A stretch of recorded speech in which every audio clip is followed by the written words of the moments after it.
ये जो जुमला राजनीति सेटा नरेंद्र मोदी ठू आरंभ होईछि एवं सेथिपाई ओडिशा रे भारतीय जनता पार्टी से जुमला राजनीति बाटरे जीवा लोकों को प्रतारण करवा मिछ कहवा आ प्रतिशत को फांकी दवा किछि नुआ कथा नुह। आमे जनता को सचेतन करने को चाहूँ ए प्रकार राजनीति को विरोध करा जाऊ आ प्रतिश्रुति जदि पालन न हुए ताले पूरा जनता आपको संज्ञान को नौ आ विरोध रे सामिल हो। ओडिशा रे ओडिशावासी भारतीय जनता पार्टी को निर्वाचित करचंती एवं निर्वाचित करने पछरे भारतीय जनता पार्टी जो प्रतिश्रुति 300 यूनिट फ्री इलेक्ट्रिसिटी भत्ता परिमाण 3500 टंका करवा आ सुभद्रा योजना रे 2 वर्ष रे 50,000 टंका प्रत्येक महिला को देवार प्रमुख भाव में रही। तेणु आज सरकार को आसवा परे भारतीय जनता पार्टी खोलाखोली भाव में प्रत्यक्ष कही जे आमे एपरी कौनसी प्रतिश्रुति दे नथिलु ना 300 यूनिट फ्री इलेक्ट्रिसिटी ना भत्ता को 3500 करवा ना 2 वर्ष रे सुभद्रा योजना रे 50,000 टंका दवा। सुभद्रा योजना को 5 वर्ष करचंती भत्ता को 80 वर्ष रु अधिक हेले 3000 टंका देबे बोली कहउछन आउ मुक्त विद्युत को कथा को खोला खोली भाव रे फांकी देइछंती। ये जो जितिबा पूर्वरु गोटे कथा जितिला परे प्रतिश्रुति पालन करने परिवर्ते नामकरण राजनीति ना बदलैवा राजनीति विभिन्न स्कीम ना बदलैवा राजनीति आ जो प्रमुख मुद्दा से राज्यवासी ध्यान हटेबार जो राजनीति आपको आम आदमी पार्टी विरोध करुच्ची। प्रतिवाद रे आमे 13 तारिख दिन ओडिशा सरकार को पाई भारतीय जनता पार्टी विरुद्ध रे आमे आंदोलन को ओल्लैबू एवं डेमोन्स्ट्रेशन करिवु दाबी करिवु जे तम प्रतिश्रुति तमे पालन करो एवं एतिरे राज्य सरकार भूमिका रही। प्रधानमंत्री जदि 17 तारिख रे आसुचंती तांको दल निश्चित भाव में आमे चाहबू ए प्रस्ताव ए प्रतिश्रुति उपरे प्रधानमंत्री भी तांको वक्तव्य दियंतु किंतु भारतीय जनता पार्टी आउ प्रधानमंत्री नरेंद्र मोदी अतीतर जो व्यवहार रही सेथिरु से जे तांको गोटे अलगा किसी नीति अच्छी मु भावु ना ये जो जुमला राजनीति सेटा नरेंद्र मोदी ठू आरंभ होईछि एवं सेथिपाई ओडिशा रे भारतीय जनता पार्टी से जुमला राजनीति बाटरे जीवा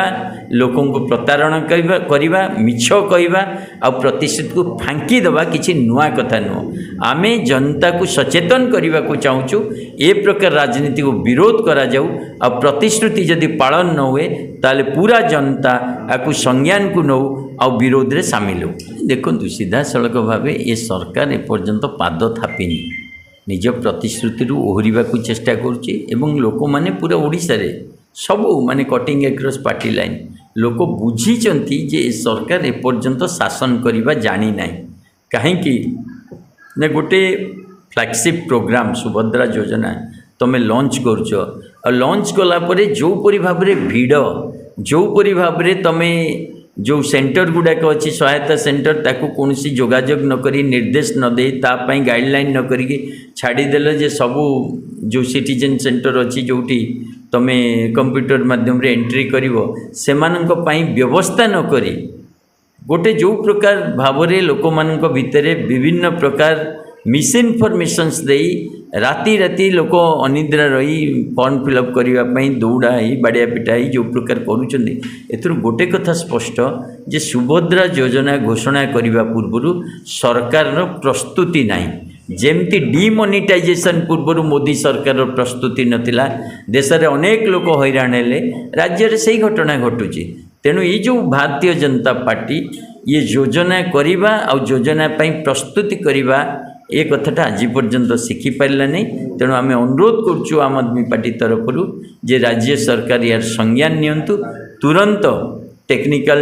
जो लोक अच्छा सहित बसी केमती स्मूथली बिना कौन बाधारे महिला माने यार सुजोग पाई परिबे आउ एप्लिकेशन दे परिबे तार व्यवस्था करते। भारतीय जनता पार्टी निर्वाचन पूर्वर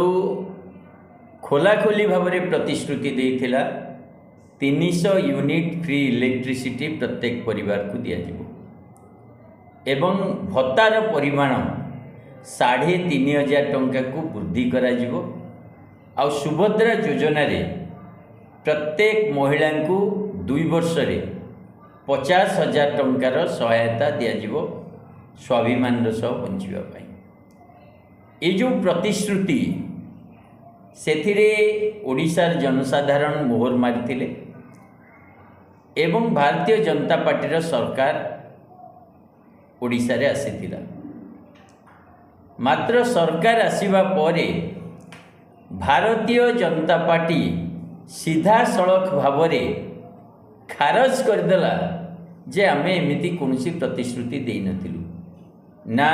300 यूनिट फ्री इलेक्ट्रिसिटी पाई प्रतिश्रुति देइथिलु ना भत्तार परिमाण 3500 प्रतिश्रुति देइथिलु ना 2 वर्ष रे 50,000 टंका दबु बोली सुभद्रा योजना रे प्रतिश्रुति देइथिलु। पूरा ओडिशावासी सामना रे जहाकू कहती सफेद झूठ पूरा कोरा कागज जो मिथ्या एपरी कहिबा परे सुभद्रा योजना रे 5 वर्ष रे 50,000 दबार व्यवस्था कले 80 वर्ष बयस ऊर्ध्व लोकों 3,000 भत्तार व्यवस्था करछंती आ 300 यूनिट फ्री इलेक्ट्रिसिटी को पूरा मना कर ए प्रकार धोखाबाजी ए प्रकार लोकों सहित प्रतारणा बोधे आपण माने जदि देखिए भारतीय जनता पार्टी को छाड़ीदेले अन्य कौनसी सरकार केबे एक कथा करि परिबो नाही। सीधा सड़क भाव लोकों आखिरे आंगुली गेंजी मिछ कहिबा जुमला कहिबा ये गोटे भारतीय जनता पार्टी अभ्यास रे परिणत हो गलानी। आज आम आदमी पार्टी प्रेसमिट माध्यम रे घोषणा करछि जे भारतीय जनता पार्टी जो प्रतारणा करछि लोकों सहित जो प्रकार भाव पूरा नाकच करदेला जे आमे 300 यूनिट फ्री इलेक्ट्रिसिटी दबु बोली कही नाहु। पार्टीर वरिष्ठ नेता धर्मेंद्र प्रधान बारंबार तांको भाषण रे कहिसेंती प्रधानमंत्री ठू आरंभ करी अन्य नेता भी बारंबार कहिसेंती मुक्त बिजुली योजना आमे ओडिशा रे कार्यकारी करिवु। तापरे भी भत्तार परिमाण 65 वर्ष लोकों को दबा बदल रे 80 वर्ष रे दबा 80 वर्ष पर केते लोक ओडिशा रे अछंती तमे तांको 3,000 टंका भत्ता दबा घोषणा करछो। तेणु ये प्रकार जो लोकों को ठकीबा काम ता विरुद्ध रे आम आदमी पार्टी आंदोलन करिवो। आगामी 13 तारीख दिन आमे मास्टर कैंटीन छक ठारे गोटे प्रतिवाद सभा करिवु एवं ओडिशावासी को भारतीय जनता पार्टी ठकामी विषय रे भारतीय जनता पार्टी प्रतारणा विषय रे सचेतन करिवु। जो परि भाव ओडिशावासी बहुमत देई भारतीय जनता पार्टी को शासन में आनी निश्चित भाव ये सरकार जनता निकट रे उत्तरदायी रहिबो एवं ये जो प्रतिश्रुति रु प्रतारणा आड़कू यार गति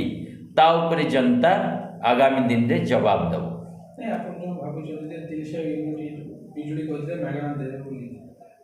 पर्याप्त परिमाण राजकोष अच्छी तो लोक भारतीय जनता पार्टी जेतबले प्रतारणा आड़कू जाए सेतबले पर्याप्त राजकोषर कथा आसे। आमे दिल्ली रे सरकार चलैछु आमे पंजाब रे सरकार चलैछु दिल्ली रे 200 unit free electricity 20,000 litter free water प्रति मासरे पिलामानंकु मुक्त शिक्षा मोहल्ला क्लिनिक रे मुक्त चिकित्सा आउ पंजाब रे भी सही काम करूछु। पंजाब रे राजकोष रे नथिला आमे राजकोष रे अर्थ जोगाड़ कलु दिल्ली राजकोष रे नथिला दिल्ली रे आमे अर्थ जोगाड़ कलु। तेणु प्रश्न नुह ओडिशा राजकोष रे अर्थ अछि ना नाही प्रश्न हैला ओडिशा सरकार रो नियत अछि ना नाही इच्छा शक्ति अछि ना नाही लोक मानक मंगल करिबा पाई योजना अछि ना नाही। जदि गोटे सरकार रो इच्छा शक्ति रहिबो जदि गोटे सरकार रो तार प्रतिश्रुति प्रति प्रतिबद्धता रहिबो ताहले आर्थिक समस्या गोटे समस्या हेगी रुए नाही। कारण आर्थिक समस्यार समाधान अनेक रही एवं ओडिशा रे जो परि भाव में बजेट रो परिमाण अच्छी मु भावुची ଆଜିର ଦିନରେ ଏ ପ୍ରକାର ପ୍ରତିଶ୍ରୁତି ପୂରଣ କରିବା ପାଇଁ କୌଣସି ଅସୁବିଧା ହେବ ନାହିଁ। ଅଧିକ ଖବର ଜାଣିବା ଲାଗି ୟୁଟ୍ୟୁବରେ ଅଷ୍ଟିନ ନ୍ୟୁଜ୍ ଓଡ଼ିଆ ୟୁଟ୍ୟୁବ୍ ଚ୍ୟାନେଲକୁ ସବସ୍କ୍ରାଇବ୍ କରନ୍ତୁ, ଫେସବୁକରେ ଲାଇକ୍ କରନ୍ତୁ, ସେୟାର କରନ୍ତୁ ଏବଂ ଆପଣଙ୍କର ବହୁମୂଲ୍ୟ ମତାମତ କମେଣ୍ଟ ବକ୍ସରେ କମେଣ୍ଟ କରନ୍ତୁ, ଯାହା ଆମକୁ ଆଗକୁ ବଢ଼ିବା ଲାଗି ସହାୟକ ହେବ।